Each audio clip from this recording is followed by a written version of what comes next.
Welcome back and thanks for joining us. I'm Jonathan Fisher. One of the toughest aspects of business development is outbound selling. It's become so challenging, in fact, some are even talking about abandoning it.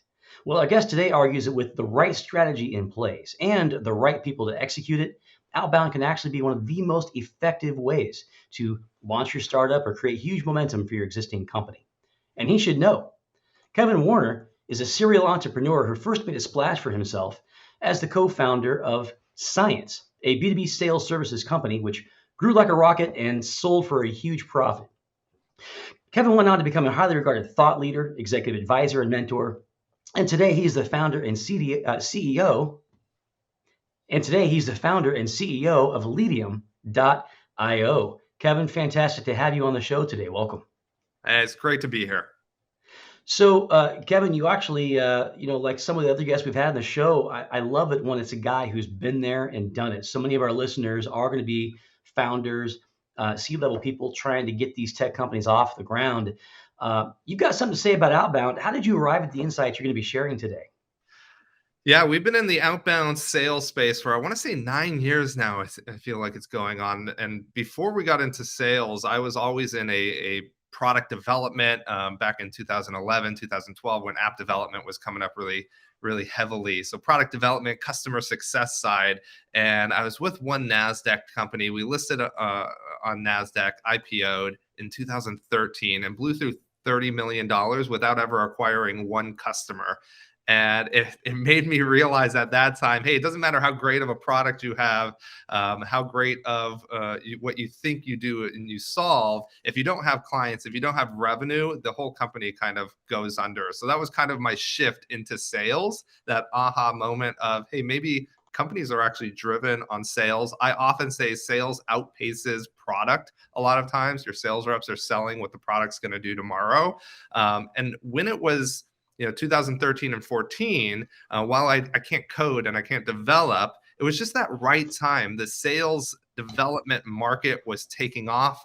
The SDR role was starting to explode. Outreach and Sales Loft were just coming into their own. Discover.org and Zoom Info were at their infancy. And so it was at this time when sales tech was starting to explode and build out this outbound, high activity machine that you know of today.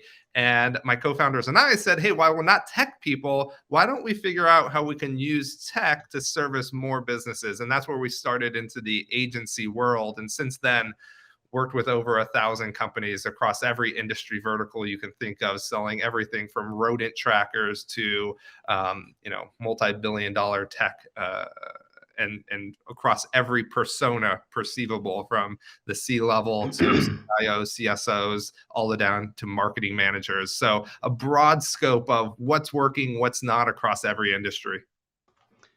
Well, it's not unusual for money to be lost as well as gained when it comes to ventures. That's a pretty expensive set of experiments, $30 million in go-to-market trials and mostly fails. That's probably another episode right there. I'd love to learn a little bit more about what was going on with all that. But in your case, it turns out to have been a $30 million education that's paid you back many times over that, it sounds like.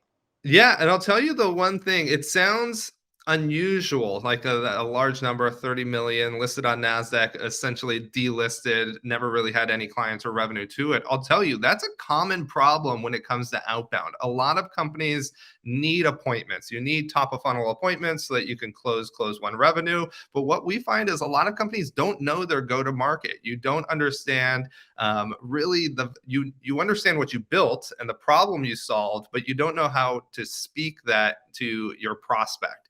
You don't know how to drive that demand from them to get that conversion. So oftentimes we're engaged with, hey, we need appointments, but we don't quite know how to connect with our end prospect, but we need you to set an appointment with them. So you built it, you have it, you maybe were successful in other verticals, but who you're targeting today, you don't necessarily know how to bridge the gap of that story and what you're able to deliver and solve in order to drive the demand to get them on a phone and essentially in a buying cycle. Well, and perhaps it could be interesting for you to share. You've seen a lot of what's not working. Maybe before you give us your framework for what does work, could you share, I don't know, 3 to 5, what are the biggest misfires you see commonly in B2B sales today?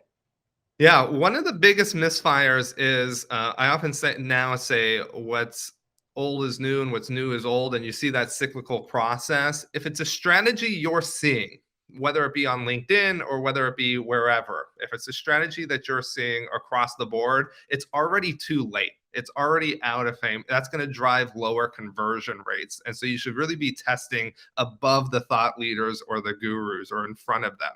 Because if you're doing the same strategies that everyone else is doing, one of the key problems with outbound is you don't look different. It's easy to do outbound at scale now. It's easy to send emails, easy to place phone calls. And if you don't look different than everything else, then you're just going to fall into, the trash can or, the hang up on the phone. So that's one of the biggest things is you have to think above the strategies that people are recommending you use. That's one of the most common. So if you see someone selling a course or writing a book on it, it's probably already peaked. Is that what I'm hearing? Already peaked, and you don't have to go too far. And so we oftentimes see too complex. And that's one of the biggest red flags as well. You're trying to make outbound too complex. Think of outbound as you're at a grocery store, you're checking out, and somebody behind you says, "What do you do?" That's how conversational that the email, the phone call should be. Remember, if you're targeting the right targets and you have your industry segmented, your personas segmented, you can speak directly to those market segments and you don't have to be complex. You don't have to throw in all the value propositions. But yes, if it's already peaked if you're hearing other people think about it. But the interesting part with that is, and I was just in a conversation with somebody the other day, strategies that were 2 years ago are now popular again if you're at the forefront because nobody's using them anymore. Think of GIFs, GIF, not GIFT. GIFs were super popular in 2019, 2020. You probably saw a lot of them, people following up on emails. Think about your outbound emails today. Have you gotten many videos or GIFs recently? Probably not. So now you'll stand out. And the idea with outbound is standing out so that you get your end prospect just to consume what you want them to consume, whether it be a value proposition, your message, 30 seconds on a phone call. You're really playing a game of standing out. Well, that makes all the sense in the world, and the clutter and the noise only increases every day. So the challenge of standing out just continues to grow along with all of that. But you got some good ideas to share with us today. Why don't you lead off? What are some of the main key components, if you will, on building an outbound strategy, programmatic one that will actually work? Perfect. The first strategy is think of outbound as an ad channel. If you're familiar with an ad channel, Facebook, Instagram, TikTok, those are three social channels, very similar to email, phone, LinkedIn.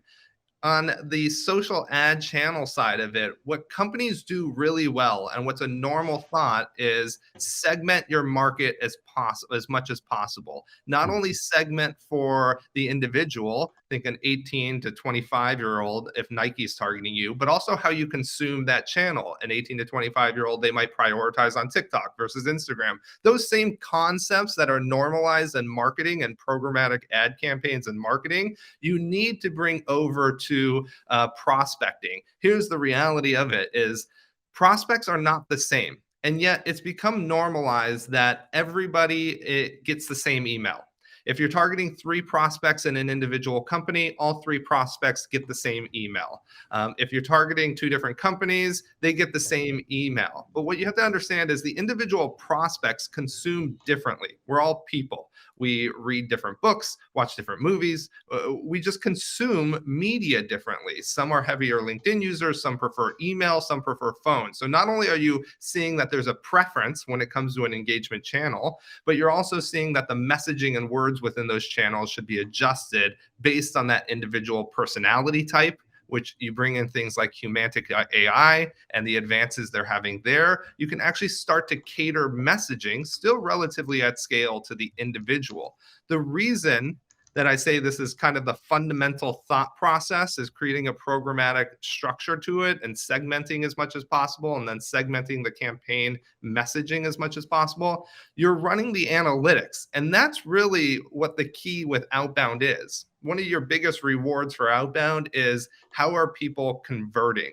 What types of conversations are you having? Should you adjust the messaging based on those metrics? Should you adjust your who you target? And maybe you're targeting the wrong personas within an organization. Are you targeting the right industries or verticals? And one thing that I think you gather from that is not all verticals, not all personas will convert equally across email, phone, and LinkedIn, or even outbound in general. And so, how do those metrics of meetings booked actually then convert back to, your closed one revenue attainment? And the easiest way to kind of put that all in is we've become normalized with this idea of an SDR should book 15 appointments, 15 appointments, 15 appointments. Really, you don't care about appointments at all. You care about revenue attainment. How much revenue was earned from it? Who cares if I set 5 appointments if they become your 5 largest customers? Are you really going to be mad at me because I didn't set 15 appointments? You care about ROI and revenue. And so what you'll find from the metrics of outbound is not all verticals, not all personas convert equally into revenue. And so you really have to look at the full pipeline, much like we do with ad campaigns. You're looking at impressions, click-throughs, add to cart, how many people checked out, what was the cart value, were they return customers, what was their ACV? And so you're tracking all that on that side. And outbound is still very behind in that. It's still an activity-centric mindset. Just do more phone calls, just do more emails, just book more appointments, and you're not actually measuring what you should be. That makes a lot of sense. I mean, people talk about it being a numbers game, and then people from the other side of the room shout, it's not a numbers game. But in a way, it's like, what numbers? And what's the game? Right? And if it's not a numbers game, if by what I'm hearing you say, you can correct if I'm wrong, but it sounds like you're saying it's not a numbers game if you're just trying to do more, because more is not more. More is actually less. It's about doing the right things in a more targeted way. I really like that. A good follow-up question that pops to my mind is, this is going to influence probably how you even execute in terms of the leadership team. I mean, if I'm going to do a really good job of segmentation, I probably need some folks that are great with the data. Maybe some people over from the marketing department to come over to the sales side and work with us on that. Maybe you could talk to that just a bit. Yeah, well, one that brings up a more interesting question, which is sales development. Where does it sit, marketing or sales? This was a big conversation topic in 2017, 2018, 2019. Where does it sit? Is it sales? Is it marketing? At the time, I think most people agreed that it sat under sales. I think it falls more under marketing today, just because of how marketing is typically running these types of campaigns. Data is pivotal, right? No matter what you do, it doesn't matter unless you have good data. If you have that messaging segmented, are you targeting the right people with the right personas? So not only do you have to have a good data source, but I also think that your SDRs shouldn't be the ones sourcing data. You should have a standalone data team. That data team should work closely with marketing on how do you segment the data that we're sourcing for the proper campaigns we're targeting? How do you use personalization based on who we're targeting as well? How do you validate that data? How do I predetermine if somebody's more prone to engage on LinkedIn versus phone versus email? And so you're actually looking at all those micro, validation endpoints as well. So there's multiple ways you need to look at data. It's no longer a game of, export lists off of sales or LinkedIn Sales Navigator and upload into Outreach and hit go. Right. It's become a far more mindful endeavor than it used to be. It sounds like. Maybe we need a new word like sarketing or something. I don't know. 'Cause there's definitely a need for there to be better integration. There's a lot of conversation today, and for good reason. Well, so maybe you could go even deeper for us then, because if we have good data and we're doing a good job, segmenting that data, so we're siloing it off logically like we would a marketing campaign, and we're reading ROI based on that. Okay, I get that piece, but now what about the front end of that? What's the real tip of the spear look like now? How those conversations differ? What kinds of, what kind of impact does this methodology have on the scripting we're using and everything regarding that side of it? Yeah, well, the tip of the spear, you still have to have a team who executes activity. So as much as the campaign structure and strategy and sourcing the right data and personalizing messaging for industry vertical segments and persona segments, you still have to have a team who executes. And we're big believers that a lot of times that team should be specialized as well. And that if I'm calling, I should have a specialized calling team. If we're doing email, we should have a specialized email team, because we see that even those skill sets are very specialized skill sets that very few people have all three and can do all three really well at the same time. So that's one, is make sure that the right person is doing that front end activity. But when it traces back to the revenue from the conversations you're having, you're really able to adjust. If you built a programmatic outbound campaign, it's the conversations your front end selling team are having that can determine how you adjust and modify the campaigns. The messaging is what you thought, the assumptions that you built all of your campaigns around. Is that what's resonating with your end prospects? Or are they telling you differently? The one unique thing with outbound, which is very different than the marketing side, is that you are getting engagement in real time to tell you if what you are doing is correct. If you're on the phone, your end prospects are going to be telling you what they feel are important to them, the types of problems that they're currently having that you might need to focus on and solve, whether they have a problem at all. You might find from campaigns that who you're targeting, they don't have any need for what you built. And maybe you need to adjust your vertical targeting. And so you're getting that feedback in real time. So now becomes a process of how quickly are you getting that input and adjusting the campaigns that you have launched. And if you have a front end sales development team, have you empowered them enough to be strategists and bring back that insights? Or are you a company that's just saying more activity, don't care about that, Hmm. we'll do that, like somebody else handles that, you just call more or email more? Because that front end team should be more strategists at that point than just activity drivers. Well, it sounds like we need a much more collaborative approach across the board to make an outbound effective. Where does tech stack fall into this mix? Is that pretty important as well?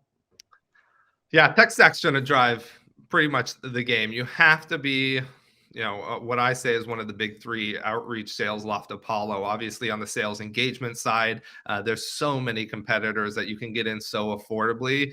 The big three imperatively have, the data set up properly. You have different integrations you can plug into. You can just do more at a marginal more cost. Obviously, data is super important. Where are you sourcing your data?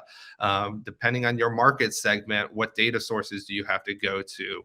But outside of that, there's so many, cursory techs that almost empower outbound today. If you think about Glock apps measuring deliverability, if you think about email to warm up domains so that you can make sure that you're getting into the inbox. And when you're not getting into the inbox, how quickly are you adjusting that from reports back from Glock apps? Do you have somebody monitoring that in real time? Phone numbers go to spam much quicker than you think, because every technology company, as fast as sales tech is getting created, you also have tech companies like Google, where an Android phone can now identify spam. Apple releases it as well. So are you testing your SDR's phone numbers every morning? Otherwise, you're having them do activity with phone numbers that aren't even going to get through. So how do you average 10 to 20% connect rates on phone? You're testing those things. Do you have a system for activating new phone numbers? Are you staying compliant at the same time? There's so many techs that, and then obviously with chat gpt and ai, how are you using the lavenders or jaspers or reggies? Or if you saw Google's announcement, when we're recording this yesterday from when we're recording this, but they're now releasing ai across their entire suite, including gmail, where that'll help you write better emails. So how are you using that as well? Humantic I mentioned, which is how are you adjusting things for personality? It's overload when it comes to sales tech, which is why I say outbound. The way you're going to be successful is understanding how you use that tech stack, how you use it efficiently, and how it drives the customization for each individual prospect and gives you the best chance to get in front of that prospect. Well, and the way you're interacting with them is the key way to stand out when it comes to the point of the spear. How do you go about scripting that out when you're building a campaign? Yeah. That's so there's two parts when you're scripting out. One is segment as much as possible where it becomes relevant. The messaging becomes relevant. That's all you need to do with the messaging side, believe it or not. I don't need to write to your college or this or that, or know that you went to this college or this or that. It is instinctively in B2B sales. If you're in a role where your job is to do certain things and make the company better, and you have a problem that we solve, I don't need to convince you to take a meeting with me. If it's at the right time, it's a problem we solve. This is fantastic. It helps me do my job for our business. I will instinctively reply and say, yes, I'm interested. So you have that built in. I'm not trying to get you to buy a new pair of shoes that you don't really need, but they look cool. So I want you to buy them. No, this helps you do your job. You have this problem. This is perfect timing. So you have that. All you need to do is write to that assumption. Now you have to have segmented your market enough to where you can write to that segment, or write to those assumptions and be able to measure them. And then the second part of that crafting of the message is just sound human. Don't try to sell, right? Again, it's Hmm. selling itself. We solve this. You have that problem. I don't need to overly push you on the features and the benefits of it. It's either you're going to have that problem or not, right? And remember, that's that ad channel side. It's the 70-30 or the 80-20 rule. It's, hey, I understand that this might not be a problem that you have. I don't need to try to be fancy with it. What I do need to try to do is make it seem like I wrote it to you, like I'm a person and not a machine, because we're still driven on that fact of human to human interaction. So if I sound like I wrote it to you and I'm a human and it's a problem that you have, fantastic. Why not jump on a call? Well, and do you feel like the script needs to be used and trained and coached a little differently than just memorize it and spit it out the same way every time? Like what? Talk to us about like on the tactical side of that. Do we Yeah, implement differently? on the tactical side, which is more relevant on the phone side, right? And email is one thing, but when you bring up phone, now you're dealing with I'm live on a call, and so what's going to happen? One where we train is in structure of calls. Doesn't really matter because if you think about us as an agency, I have a team of callers. I can plug and play products pretty effectively to get them to sell. Because cold calling, the structure is the hardest part. It's when somebody has an objection that you don't know an answer to. How do you quickly, sound the part and get them to where you want them to go? That is the training. What you're selling and how you do it, that's the easy side of it. Because again, it's either you have a problem or not. I'm calling for this relative reason. But it's how you handle the call, how you get them to have interest in what you're calling about, how you get them to even give you 5 seconds on a call. It's that, how do you sound? Do you sound like you're reading a script or do you sound like you're a human? If you're calling a CFO at a Fortune 500, you instinctively need to sound different than if you're calling a marketing manager at a 10-person tech company. So, how do you adjust your inflections? How do you ask them questions? How do you humanize that aspect of it, knowing that you're a distraction and you're a disruption? That's the training that you do. And then what you plug in your script or your actual sales value propositions, you have to remember they either have this problem or they're not. So there's a more likely chance that they're going to say no, which is fine because really what you're interested in show rates. You don't want to book an appointment just for an appointment. It's why I fundamentally believe you shouldn't be paid OTE. You should get a base salary as a sales rep, and it's a flat salary regardless of your performance and regardless of how much revenue is driven. Because I shouldn't be there just to set an appointment because that's what my compensation is. I should be there for the same goal every day, which is revenue down the line. Um, but again, if it's not a good fit, then just say that. Be personable and end the conversation. Don't try to keep hard selling.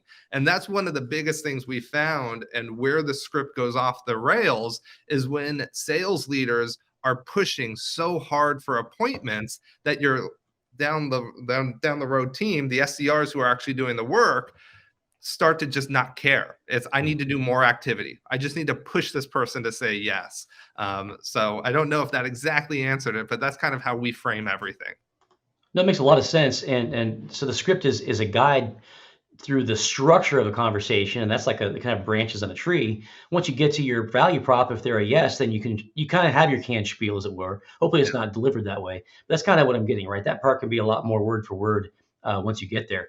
The other piece you mentioned that's really key, I think, is the how you're incentivizing your people. I mean, if your folks are incentivized to get volume of appointments booked, that's what they're going to push for. Is that an uphill road with some of the clients you've been working with? No, how I see incentivizing your team is pay them well, a flat, FTE salary. And that's how you should. And you're here to do a job. Your job is X. Obviously, if you don't deliver on that job, we need to look at the indicators of Y and fix that. But if you tail back to marketing, which is very interesting because marketing arguably has the hardest, just the same amount of task of driving pipeline and Mm. driving, revenue. And marketing managers, campaign managers, they're not paid the same OTE as maybe an SDR is, which is crazy to think about because their function is the same. How I see the how do you incentivize your team? One, pay them the compensation rate they should be paid. Pay them in a flat salary that's based on what they should be paid. And if they're happy, then they should want to come in every day and perform and continue to kind of scale up if you make a good, system to go to the next step and the next step and the next step. Most people, I think there was a report, I forget exactly who did it, but most sales members would rather give up some of their compensation so that they can just have a higher flat salary because a lot of companies are trying to minimize risk by offering a Mhm. lower salary but then have higher performance kickers based on appointments set if you're an SDR or close one revenue if you're an AE. Most would rather meet in the middle and know that they have a consistent paycheck that they can provide their family and understand that it's my job to deliver XYZ to the company. And if I don't, that's a conversation. But if I am, there's a lot of indicators in sales that kind of define my ability to perform, meaning a company didn't release a feature that they thought they would release, so now we're trying to sell even though our competitors all have the feature that we're selling against. We don't have it. How am I going to make this sale against a competitor if we're competing against it? A down market, how am I supposed to sell through a down market? Does my salary get, impacted even though I'm doing the just as much work and I'm working just as hard, but budgets aren't opened up? So you look at all these correlating factors that a lot of times aren't the fault of an SDR. So we really see compensation as a flat structure that you're paid on, delivering the job. Now, in order to make that happen, a company has to understand what ROI is on the individual. Yeah. How are you measuring the work that a sales development team, that a sales development rep is performing? And that's the hardest part. And where I think the sales industry, most companies are so far behind because they don't know how to measure ROI on that individual. And oftentimes that's why it gets pushed back. Well, just make more phone calls. And Mhm. if you, I know this is long winded, but if you think about it this way, as an SDR at a company, your quota is 15 appointments. If I set, that means the company has essentially declared, hey, if you set 15 appointments with this ideal customer profile, that's our quota for you. So essentially, that should be ROI. My job is to book 15. That's where the company has ROI. Anything under, and I'm slightly underperforming, and I'm not compensated necessarily on anything over. My job's 15 held meetings with this ICP. Imagine you set those 15 meetings on the 12th day of the month. Can you go to your boss and say, hey, I'll be back in 2.5 weeks. I'm going to Hawaii. And he would say, what do you mean you're going to Hawaii? Like, you got to do some work. Well, no, I hit my 15 appointments. You guys got the value out of me this month. Like, that was your ROI. Your ROI positive. No, no, no. Mhm. Make more phone calls, make more emails. Well, I'm not Mhm. compensated to do more. So the question's now becoming, hey, if you have ROI really dialed in, your answer to that individual, by the way, should theoretically be, yeah, okay, Hmm. we'll see you in 2.5 weeks. I hope that you can, kick ass then too. Or, hey, how about we give you a little bit of a pay raise and maybe you help train the team to do what you're doing? So now you're talking, a very structured process with those team members. But again, no company understands ROI. When it comes to sales, you don't know, you're still valuing appointments set. Not all appointments are equal in value. Not all appointments have the same ACV value if they're coming from different verticals. So how do you say 15 appointments? Do you care about 15 appointments, or do you care about revenue attained from those appointments? There's so many questions around it that I just think companies shy away from, because where do you even approach that conversation? Well, the other side of it too is the cost of replacing someone. I mean, churn rates are extremely pricey. I've seen studies saying that the average lost hire is an $80,000 loss when you Yeah. calculate all of the expenses related to replacing that individual. Kind of brings up another good question too, which is when you're building a great outbound strategy, you can go third party, you can do this in house. Maybe give us a little bit of your insights and thoughts on that equation. Yeah, I biasly think third party is one of the You best don't routes say. to go. Yes. I actually see that for anybody in the SMB space, it doesn't make sense to build it internally. The SDR function is incredibly difficult. A lot of times you don't know your go-to-market fit yet. You need just as much of a consultant as you do an execution team. And for most SMB companies, the price of tech packages of alone today to have a tech stack that can execute is so costly, because most tech stacks go upstream where they're requiring you to do annual contracts. And quite frankly, you don't even know how to launch a program with an annual contract. And so there's so much risk that going outsource reduces the risk of figuring it out. And an agency or a third party gives you the best chance to execute at a very normalized cost. So I know how much it costs. And now, if I know how much it returns, it's an easy ROI conversation. And that's why I think third party is the best for most SMBs, regardless of scenario. It's an easy way to determine ROI. It costs X for all of this. For me to build it internally, it would cost all of this. And if they just return XYZ result, I easily know that I'm getting more than it costs from them, because they're providing me data, and data has this cost. They're providing me consulting. Consulting has this cost. So there's so much value built in even before a meeting is booked, based Hmm. on the opportunity cost of you doing it alone. Most upmarket businesses, you're finding more and more and more demand to mitigate risk. So Hmm. instead of, just being able to do it without the financial burden, larger companies are going third party to mitigate risk. If I have a 10-person SDR team, they might be doing really well internally, but what happens if 30% of them, or three people, is not that many, but three people leave the company because they Hmm. go get a new job next month? That's a 30% reduction in your pipeline. Just That's three of your SDR teams. If your SDR team is really well, they're all basically hitting the same quota every month. You just lost 30% of your pipeline. And what you brought up earlier with HR costs, that's a fully ramped pipeline.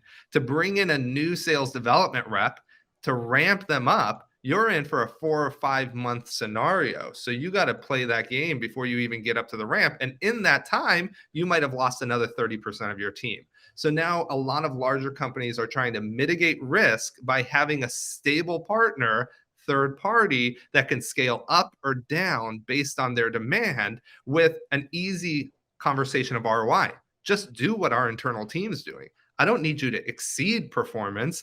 I need you to just perform what we've already determined as ROI positive. I just need you there to mitigate the risk that they leave, because one thing a third party will do is always be there so long as you pay the bill. Well, I can feel the listeners' heads nodding in agreement that we need to mitigate risk. We're in a season right now, as we're recording today's show, where I know that that's a burgeoning concern Right. to mitigate that risk. And put another way, you're almost taking advantage of an economy of scale that you didn't have to invest in when you bring in a competent third party. But let me switch it up a little bit. Let me go another corner of the table. What about that real bootstrap startup outfit? And maybe they're funded and they're growing, but they don't have budget to go third party. They've got their own team. Can you close out our show with just give some recommendations on how they could begin to implement some of these great insights you've been sharing today? Yeah, so one that they can implement easily, because there's different types of third parties. One is there's full service agencies like ours, which you just might not need. You might have built the system already internally. You might already have the tech stack. So there are third parties where you can go get the staff, the SDRs who are trained and functioning staff members on an SDR side, but are specialized already for that and at a lower cost than the risk of hiring, finding the right person, seeing if they're qualified, getting them ramped up. It's a plug and play from that third party. So not all third parties are equal in that sense. And at that stage company, and we're good at saying, hey, we're not a good fit. If you're at a super early stage startup, it should be founder-led sales. If you can't book top of funnel appointments as a founder, it's going to be very hard to do as an SDR. And so whether you're a technical founder or whatever, you built and you live a product, and I do it on my side. I live and breathe the company more so than any other team member. And if I can't book an appointment, if I can't close a deal, how would I train and bring in a team under me? So super early stage, founder lead it. Once you have an established founder led, now you have the decision. Do we continue to invest internal, or do I bring in an internal team so that I can focus, money on development and not have to worry about a sales infrastructure that has a lot of risk of potentially not paying out in the next 6 to 12 months. But if you already went with, let's build that infrastructure internally, I would say go find the third party pieces where you can offset some FTEs with contract labor, which, by the way, most agencies are thriving and incredibly profitable tapping into. How do you just tap into that network where you don't need a full service kind of consulting execution company? Well, and you've got a tremendous tool to help the hiring manager or the team builder that needs to make a decision. Do we go internally? Do we go to a third party on this front? As a friendly offer to the listener, what do you have for us on that front today, Kevin?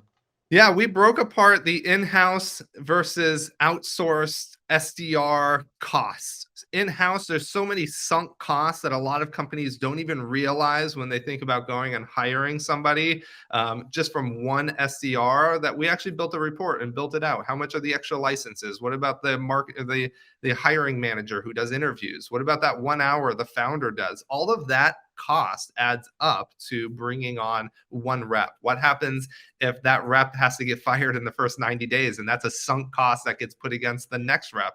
All of that versus what are the outsource options and what are the costs associated with that? So on our website, which is Leadium.com, we actually outline in-house versus outsourcing. What are my two options and what are the costs, if we're just looking at costs, associated with both?